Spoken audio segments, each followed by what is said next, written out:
Polite requests in English. Using could and might. Hello everyone, and welcome back to our English language learning series. Today, we're diving deeper into modal verbs, focusing on how to use could and might to make polite requests. We'll explain the theory, provide examples, and share some exercises to help you master these concepts. To begin with, let's clarify what could and might are. They're modal verbs used to express various ideas including possibility, ability, and permission. When it comes to making polite requests, could and might can be your go-to verbs.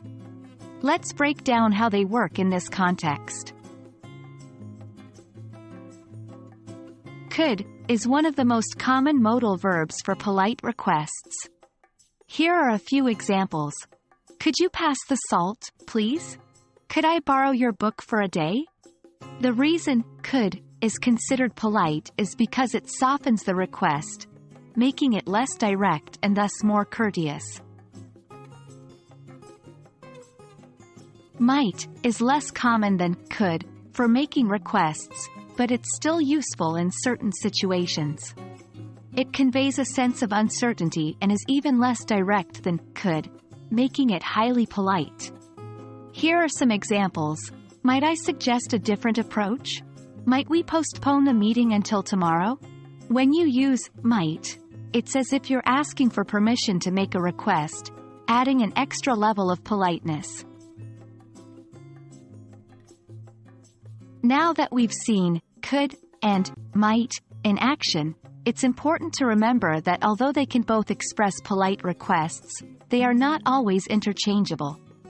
Might is more formal and more tentative than could, so choose the one that fits best in the context.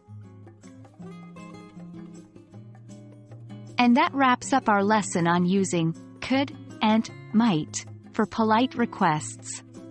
Remember, the key to using these modal verbs effectively is practice, so don't shy away from creating your own sentences.